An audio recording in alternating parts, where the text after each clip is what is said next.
Alassane Dramane Ouattara et le président Faure Gnassingbé impliqués dans l'affaire du coup d'État organisé contre Ibrahim Traoré.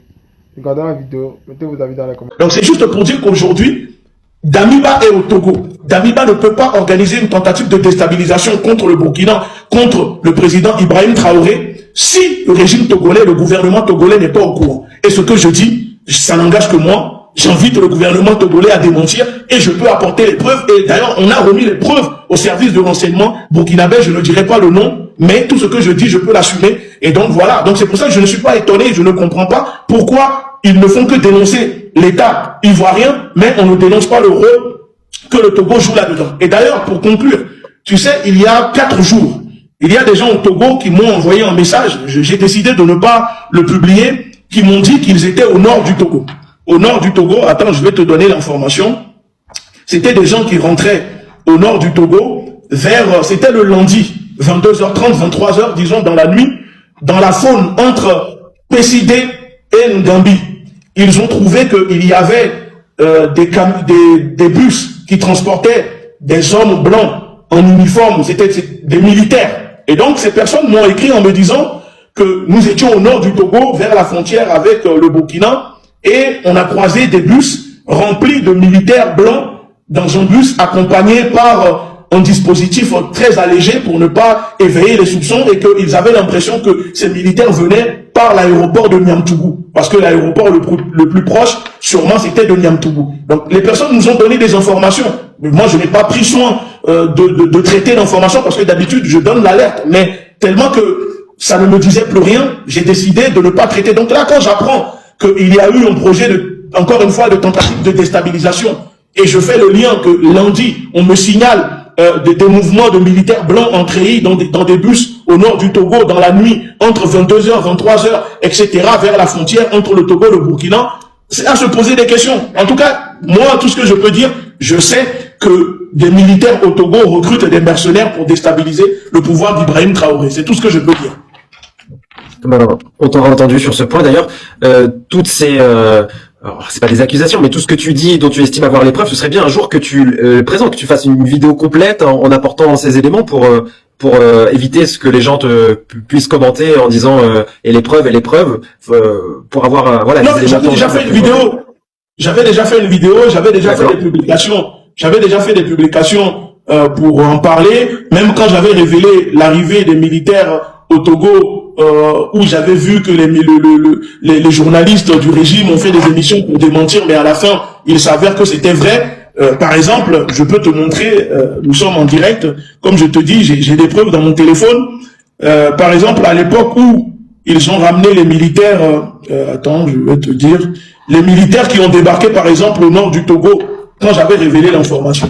Moi, j'ai eu les preuves du passage, et quand j'avais révélé le lendemain, le régime togolais a fait envoyer des gens pour nettoyer l'aéroport où sont passés ces militaires. Par exemple, ça, c'était des images que j'avais reçues.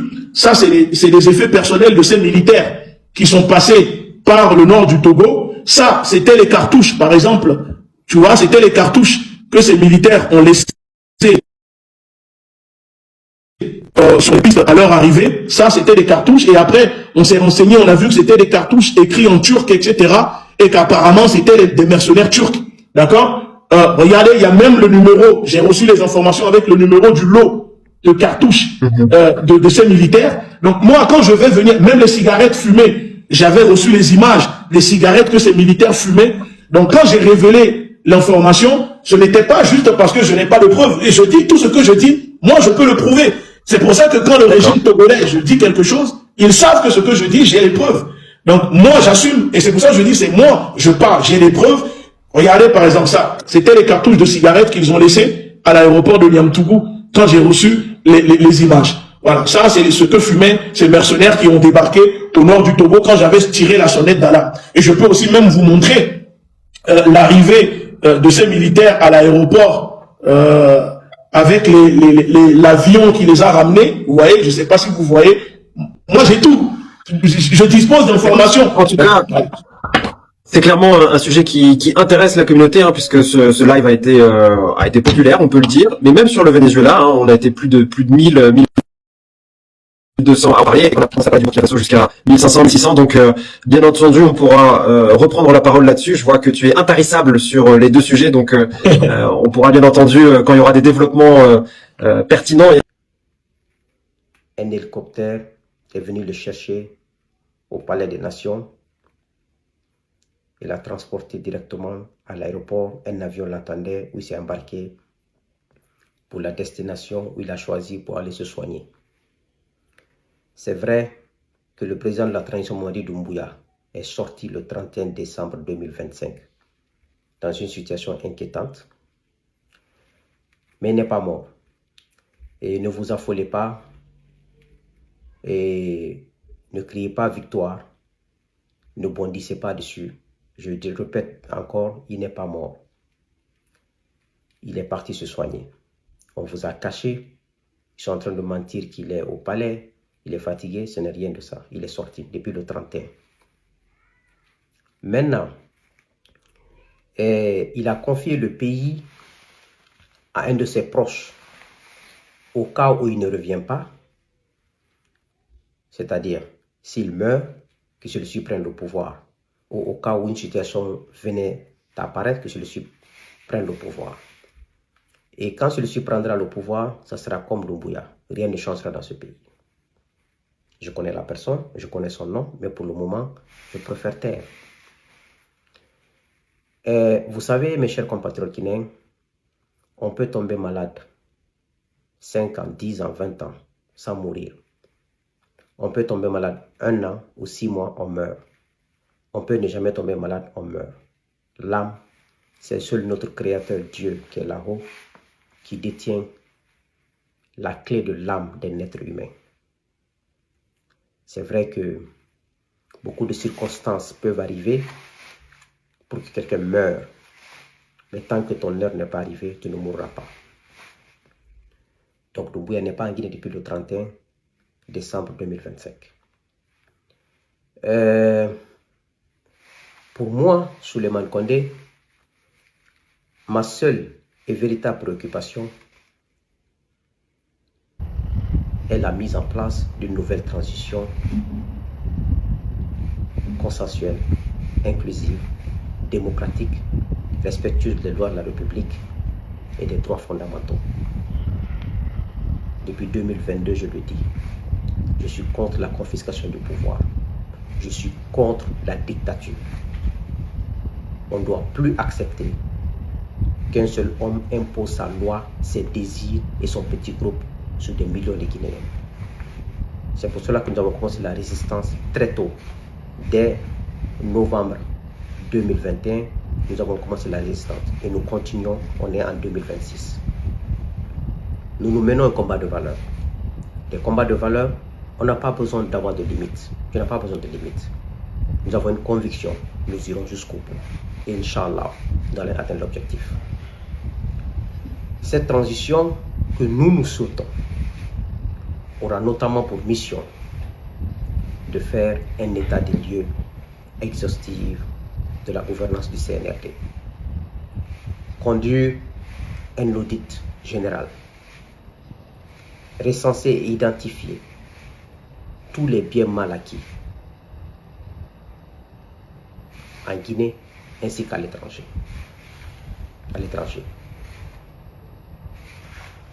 Faire la liste de toutes les victimes civiles et militaires et montrer au peuple le dégât financier qu'ils ont commis dans ce pays depuis 4 ans maintenant. Et tout cela fera l'objet d'un rapport qui sera sur la place publique, présenté au peuple et dans toutes les langues. Voici le vœu des millions de Guinéens et de Guinéennes qui sont lucides, conscients et inquiets de l'avenir de ce pays depuis 4 ans. Donc, Mamadi est malade, c'est un fait. Quand il était venu en 2021 au pouvoir, en septembre, regardez comment il avait la forme. Tout le monde voyait ses photos. Il avait le charisme.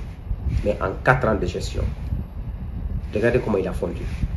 Tout ça, ce sont les conséquences des abus de pouvoir, des conséquences de la confiscation du pouvoir, des conséquences de la mauvaise gouvernance, des conséquences des âmes innocentes qui n'ont fait que tuer et qui continuent à tuer depuis 4 ans dans ce pays. Même si Mamadi revient demain matin, il ne s'en sortira pas. Je l'ai toujours dit. Quand on dit aux gens qu'il ne s'en sortira pas, ne pensez pas qu'il va tomber sur le coup. Non. C'est au fil du temps.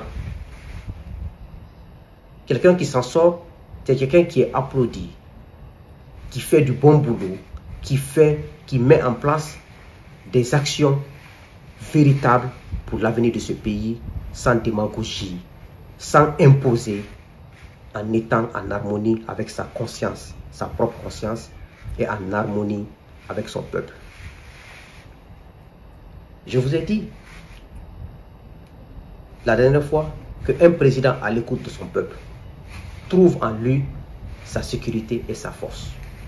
Mais en Guinée, depuis 4 ans, Doumbouya a sémé la terreur en complicité avec Bala Samoura, avec Ammara Kamara, avec Djiba Diakité, avec Idi Amin, Bokrasi Kamara dit Idi Amin, avec le chef d'état-major, avec les différents chefs d'état-major.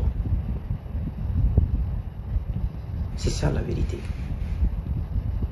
Donc, on vous cache qu'il est au palais, il n'est pas au palais, il est sorti. Mais ça ne veut pas dire qu'il y a une nouvelle transition sur le coup. Non, il n'est pas mort. Il a déjà confié le pays à quelqu'un.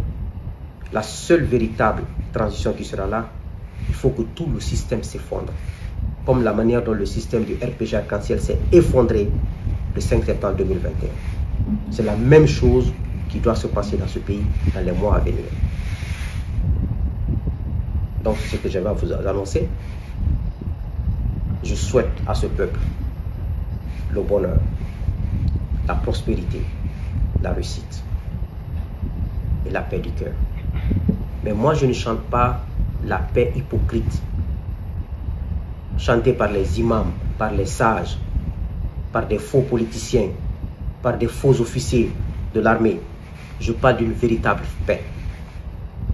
Quand on dit quelque chose, qu'on respecte, qu'on soit un homme de valeur, qu'on dit la vérité, qu'on refuse qu'un officier de l'armée, un sous-officier soit arrêté injustement et tué ou emprisonné. Qu'un civil guinéen soit arrêté injustement, tué ou emprisonné injustement. Je parle de ces actes-là, les actes d'injustice. Personne, aucun Guinéen ne doit le subir parce qu'il ne supporte pas le pouvoir, parce qu'il n'aime pas le pouvoir. On doit être libre d'aimer ou de ne pas aimer un pouvoir. Donc, ceux qui pensent que Mamadi est là pour 7 ans, c'est bon de rêver. Dans Sakuruma, ta constitution, je t'ai toujours dit, elle ne sera jamais utilisée en Guinée. Je t'ai dit la dernière fois, mais tu ne comprends pas. La constitution de RPG Arc-en-Ciel, rédigée par les Damaro, n'ont pas pu résister. Ce n'est pas ta constitution qui va résister. Je te le dis, je te le répète encore. La Guinée aura une nouvelle constitution qui sera rédigée. On aura notre nouvelle transition. Par la grâce de Dieu. Que Dieu bénisse la Guinée. Que Dieu vous bénisse. Restez confiants. Restez sûrs de vous. Croyez en vous et croyez en l'avenir. Il y aura une nouvelle transition dans ce pays. Et nous allons montrer à l'Afrique et au monde que la Guinée a des enfants bénis, des enfants corrects, des enfants sérieux, des enfants qui ne passent pas leur temps à prendre de la drogue, l'alcool, à utiliser le pouvoir pour abuser des autres. La Guinée a des enfants nobles. La Guinée a des enfants qui sont nés avec un sang noble et un cœur pour faire du bien. Non pour faire de la démagogie. Non pour s'aimer la terreur. Je vous remercie. Souleymane Condé, depuis Boston.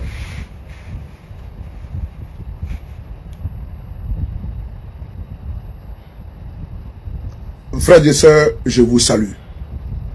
Où est passé le général Mamadi Doumbouya? Depuis quelques jours, le général Mamadi Doumbouya a disparu. L'on ne sait où se trouve le numéro 1 guinéen. N'oubliez pas que le 28 décembre dernier, il y a eu une élection présidentielle en Guinée. Mamadi Doumbouya était candidat. Il y a eu également le 31 décembre 2025, où tous les chefs d'État du monde entier ont adressé des vœux à leur peuple pour le nouvel an. Une tradition que le général Mamadi Doumbouya respectait jusqu'au 31 décembre 2025. Il y a beaucoup de spéculations. D'aucuns disent que le général Mamadi Doumbouya est gravement malade. D'autres disent que ça ne va pas du tout, effectivement, ce qui justifie son absence. Nous allons écouter certaines vidéos parce que le peuple et l'Afrique a besoin également de savoir que devient le numéro 1 guinéen. On écoute ici et je vous reviens. Merci. Je vais vous dire où il est présentement. Je vous informe, peuple guinéen, que Mamadi Doumbouya est sérieusement malade et inconscient depuis quelques jours. Sa femme s'est fermement opposée à toute tentative de dopage de la part des voyous qui l'entourent. Parce qu'il voulait une fois de plus tromper le peuple en le déguisant pour une apparition télévisée afin de prononcer un discours comme ça a été fait par le président Ibrahim Traoré et tous les autres dirigeants du monde. Cette tentative a échoué parce que sa femme s'est opposée. Comment peut-on comprendre qu'il soit allé danser à la fin de sa campagne et qu'il soit incapable de s'adresser à la nation après sa prétendue victoire? Chers compatriotes, l'heure est grave. Chers compatriotes, l'heure est grave. C'est un artiste guinéen, Eli Kamano, qui a fait cette déclaration ce 2 janvier 2026, alertant le monde entier que le président général Mamadi Doumbouya est gravement malade. Et l'inquiétude même est grandissante parce que le général Mamadi Doumbouya a été élu président de la Guinée. Parce que n'oubliez pas que depuis 2021, la Guinée est en transition. Suite au coup d'État qui a évincé le président Alpha Condé qui est aujourd'hui réfugié en Turquie. Cette transition a pris 4 ans. Il avait promis de ne pas être candidat. Il s'est présenté et il a été élu à pratiquement 90%. Et là, n'est pas le problème. Il n'y a pas eu de message du président Mamadi Doumbouya au peuple guinéen, aux électeurs, à ses partisans qui sont allés voter pour lui, qui lui ont accordé leur suffrage. Il n'y a pas eu de message également au peuple guinéen. Une tradition qu'il a toujours respectée. En 2021, en 2022, 2023, 2024, dans les petits écrans, le général Mamadi Doumbouya s'adressait toujours à son peuple. Et regardez cette vidéo-là, vous allez voir que ce jour-là, le général est parti voter le 28 dernier. Il était parti voter et il y avait l'enthousiasme avec son traditionnel boubou blanc et son chapeau blanc, son bonnet blanc. On écoute ici, on regarde cette image-là, c'est important. 28 décembre 2025, hiden kapale Mohamed 5 enenge candidat jo medengo Mamadi Doumbouya GMD e yadugo le sonna mabbe Laurent Doumbouya aray bawto dum be hewtuno ka bureau de vote mabbe be wawno votugo le hore nede hore teddungal kambe gardibe mabbe be fu lando leydi ndin du wonanno mo welo ayo yalti be townu no kufune on ka hore mabbe fi teddingol jama on andina be hino welti ami andina yon fu président on hino rasiri ahimo mari militant o andina. Après et avant le vote, c'était le général Doumbouya s'est prêté à l'exercice du bain de foule. Mais depuis cette image, plus d'image du général Mamadi Doumbouya. L'inquiétude est grandissante. Le général Mamadi Doumbouya, selon les informations que vous venez d'écouter, est gravement malade. Voici actuellement la situation qui prévaut en Guinée-Conakry. Et nous souhaitons bon rétablissement au numéro 1 guinéen. Et que, à travers ce mandat, il puisse avoir la paix, la réconciliation et également la libération des prisonniers politiques et le retour des exilés. L'union des fils et des filles de la Guinée.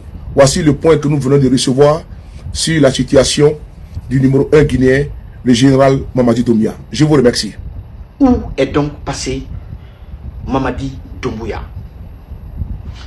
Chers compatriotes, moi je vais vous dire où il est passé. Chers compatriotes, bonjour. Je viens aujourd'hui vous faire une révélation de taille concernant Mamadi Doumbouya, Bala Samoura, Djiba Diakité et leur clan machiavélique. Ces voyous insatiables qui ont ordonné l'enlèvement de mes enfants avec la complicité de certains de mes proches.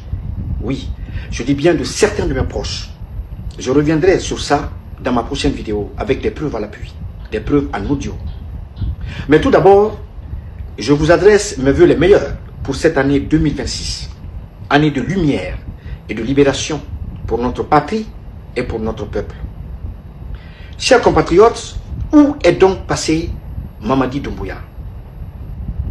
Où est passé l'homme des 86%? Pas d'adresse à la nation pour le nouvel an, pas d'adresse de remerciement aux militants fictifs qui ont voté pour lui, pas d'apparition depuis la dernière fois où il a été dopé par Djiba Diakité et ses amis pour aller danser d'une dombolo avec Kofi Olomide. Rien. Où est donc passé Mamadi Doumbouya? Chers compatriotes, moi je vais vous dire où il est passé. Je vais vous dire où il est présentement. Je vous informe, peuple de Guinée, que Mamadi Doumbouya est sérieusement malade et inconscient depuis quelques jours. Sa femme s'est fermement opposée à toute tentative de dopage de la part des voyous qui l'entourent. Parce qu'il voulait une fois de plus tromper le peuple en le déguisant pour une apparition télévisée afin de prononcer un discours comme ça a été fait par le président Ibrahim Traoré et tous les autres dirigeants du monde. Cette tentative a échoué parce que sa femme s'est opposée. Comment peut-on comprendre qu'il soit allé danser à la fin de sa campagne et qu'il soit incapable de s'adresser à la nation après sa prétendue victoire? Chers compatriotes, l'heure est grave. Très grave. Il y a actuellement une vacance du pouvoir en Guinée. Le pays est dirigé par un groupuscule de personnes, dont Bala Samoura, Djiba Diakité et autres. Je demande donc aux différents chefs militaires de prendre rapidement, je dis bien rapidement, leurs responsabilités afin de redonner au peuple de Guinée sa liberté. Sinon, Bala Samoura et Djiba Diakité vont ruiner ce pays. Comment un simple gendarme peut-il prendre toute l'armée guinéenne en otage? Comment peut-il prendre la parole devant le chef d'état-major général des armées, devant le chef d'état-major de l'armée de terre et celui de l'armée de l'air? Un simple gendarme dont la mission se limite au maintien de l'ordre lors des manifestations dans le pays. Chers compatriotes, Mamadi Doumbouya est devenu un robot dont Bala Samoura, Djiba Diakité et autres détiennent la télécommande. Je vais donc m'adresser directement à vous. Directement à vous. Monsieur Bala Samoura, Monsieur Djiba Diakité et votre clan. Si vous pensez qu'après l'élimination de Mamadi Doumbouya, l'un d'entre vous prendra sa place, vous vous fourrez le doigt dans l'œil. Ce n'est pas vous qui avez fait le coup d'État. C'est Mamadi Doumbouya qui a fait le coup d'État. Et si le peuple lui a apporté son soutien, ce n'était pas à cause de vous. Car vous, on vous connaît et on se connaît. Mais à cause de lui, parce que lui justement, on ne le connaissait pas. D'où l'adhésion du peuple. L'euphorie du peuple. Parce que le peuple avait vu en lui l'homme providentiel, le sauveur, l'espoir. Bala Samoura, Djiba Diakité, détrompez-vous. Si Mamadi tombe, vous tomberez avec lui. S'il meurt, vous irez avec lui. Directement. Et je mets tout le CNRD au défi de nous montrer où se trouve Mamadi Doumbouya aujourd'hui, à l'heure actuelle. Montrez-le. Montrez-le puisqu'il a gagné des élections. Montrez-le. Car il doit au moins s'adresser à ceux qui ont voté pour lui. Montrez-le. Chers compatriotes, voilà à quoi ressemble aujourd'hui notre pays. Le président est malade. Mamadi Doumbouya est malade. Et ceux qui cherchent à continuer à tirer profit de sa gouvernance tentent de banaliser son état de santé en le droguant afin qu'il fasse quelques apparitions éclairs. À l'armée de prendre toutes ses responsabilités avant qu'il ne soit trop tard pour vous-même. Chers compatriotes, ne dormons pas. Lèvons-nous, car le pays est en lambeaux. Le pays est en lambeaux et dirigé par Bala Samoura, Diba Diakité et leur petit clan. Merci beaucoup. À bientôt.